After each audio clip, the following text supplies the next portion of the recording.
Hey, Darth. Would I be able to Yes. continue my line of reasoning or questions before you had to leave earlier Yeah. today about Yeah. Sure. Calvinism? Because this line of Doomkopf's makes my head want to explode. So, I don't expect people to agree with me. I want there to be vigorous disagreement.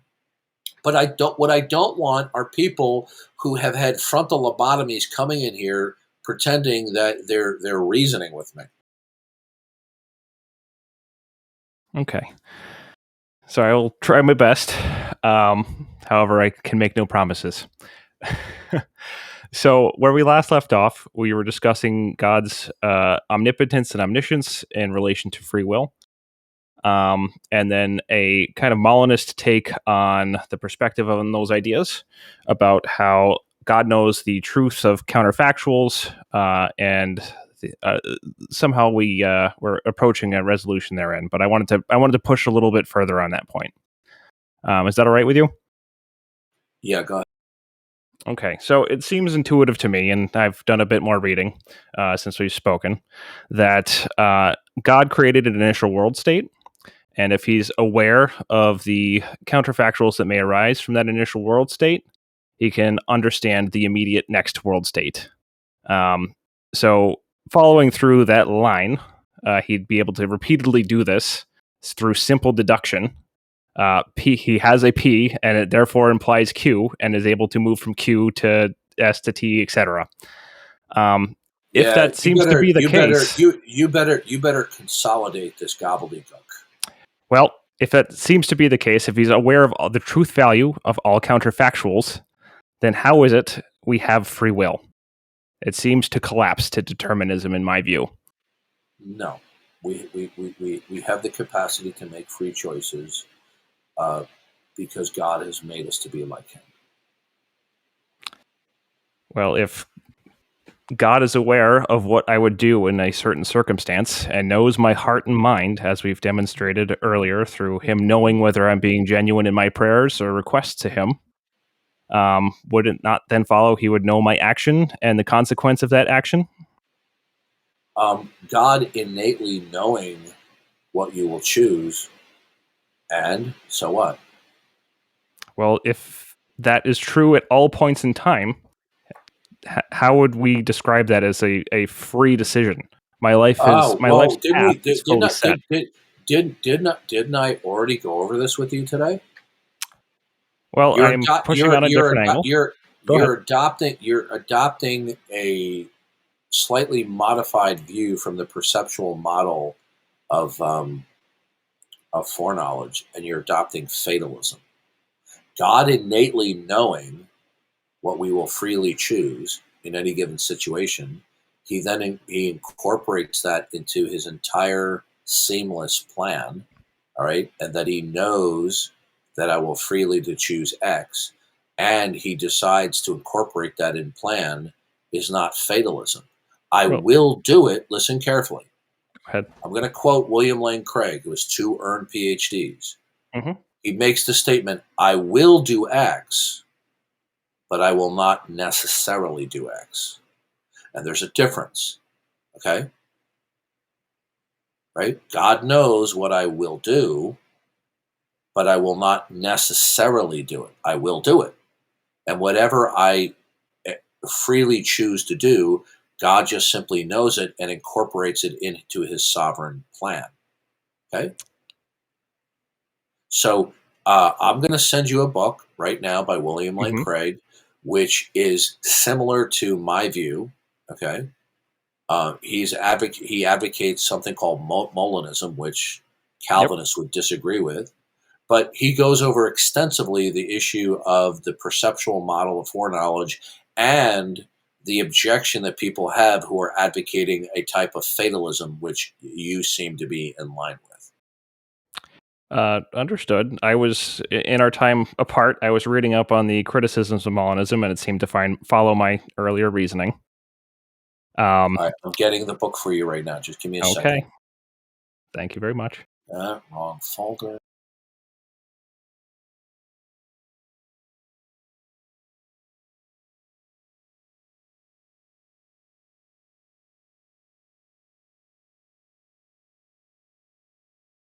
All right, read that book, and then it's not a long book; it's an easy read. When you read it, get back to me. Well, it'll be quite difficult to do during this conversation, but understood. No, I don't mean right now. No, that God innately knowing what I will freely choose and which He sovereignly ordains to hmm be seamlessly integrated with His overall redemptive plan of history is not fatalism. Okay, you're thinking that there's fatalism. Okay, fatalism would be because God knows it, then I will necessarily do it, as opposed to I will do it. Well, it seems to be a distinction without a difference, in my opinion, but Okay, perhaps I'm missing then something. then then you are. For example, why is it that William Lane Craig says this is an error of modal logic? There's a difference between I will do something versus I necessarily will do it. So, for example, tomorrow I will do X, but it doesn't mean that after tomorrow comes and we have the knowledge of what I freely chose to do, I didn't necessarily do it, but I did Understood, do it.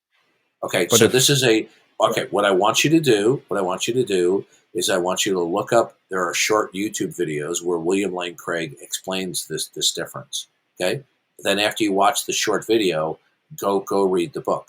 It's an error in modal logic when you say I will. You will necessarily do X versus you will do X.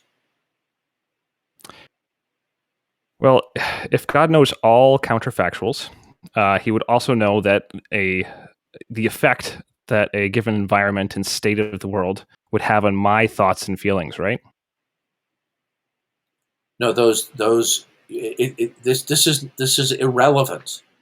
The bottom line is read the book. Oh, well, Okay. would okay. I promise I will read the book. Do you understand that if I will do X, that doesn't mean that I will necessarily do X.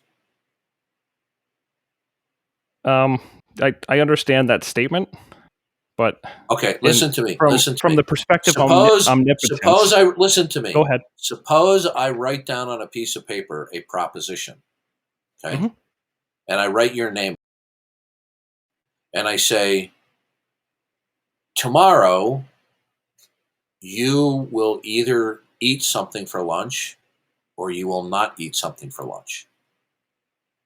So the proposition will either be true or false from our perspective tomorrow, Wait. right? So We will well, your then proposition is what? Eat or not eat? Isn't that universally true? either tomorrow you will eat something for lunch or you will not eat something for lunch, right? Now, if I write down one of those propositions, you will eat something for lunch, right? And I Okay. put it in the paper. And then tomorrow, unbeknownst to you, because you didn't read the proposition, and you eat lunch tomorrow, right? hmm After you eat lunch and you open up the envelope, you will then have the realization that the proposition had the value of true. Now, you determine the value of the proposition by experience or what we call hindsight. Okay, but God can simply innately know what the truth value is of the proposition. God knowing the truth value of the proposition innately because he's entirely self-conscious of the world that he creates, that he ordains. Okay, him innately knowing it doesn't necessitate that you do it. He can know it innately what you will freely choose that he permits to incorporate into his plan, and he can ordain that you will freely to choose it. But him ordaining it doesn't mean that you will necessarily do it, but that you will do it. And that what you will do, what he innately knows to incorporate certain free choices in his plan, he knows the truth value of that. See, what you're confusing is how is it that God can innately know the truth value of a future tense proposition without looking into the future, or without his foreknowledge necessitating that you will do that? Well, And I so don't think he would. Go that ahead. objection rises out of a state of incredulity. Read the book I sent you, The Only Wise God, because Given your objection is based upon fatalism. Well, given your reasoning here, it doesn't seem like he's looking into the future. It would seem to me he'd just be doing forward chaining, deductive No. logic. Okay. So he has an initial Can I world ask you a state. question? Can you ask you a question? Do you think God can change the future? God had in this statement, God has set a future. No, I said, do you? That's not an answer to my question. Do you believe God can change the future? In my interpretation, I would say yes. He could Okay. choose to shape the world how he sees fit. No, no. I said, can God change the future? Uh, No. The answer no, is because it no. hasn't happened yet. Is that where No, we're going? no, because the future is an abstraction. Okay. Okay. God can ordain what comes to pass, but that's not the same thing as the future. The Well, future is what is yet to come, and then it arrives. if P implies Q and we Can God ordain change? P, Can God change the past? nobody can change the present. Correct? He No, can permit a. that's right. God can determine the future, What sounds but God, deterministic, right? no, you're not I'm not understanding. trying to be facetious. Wow, I'm wow, genuinely trying to follow. you're being obtuse here. God can determine the future, but God cannot change the future because there's nothing to change. This is not a game of semantics. The future is an abstraction.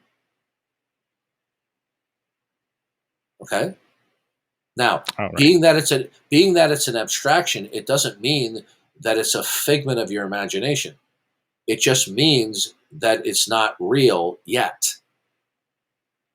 So there's no future for God to see.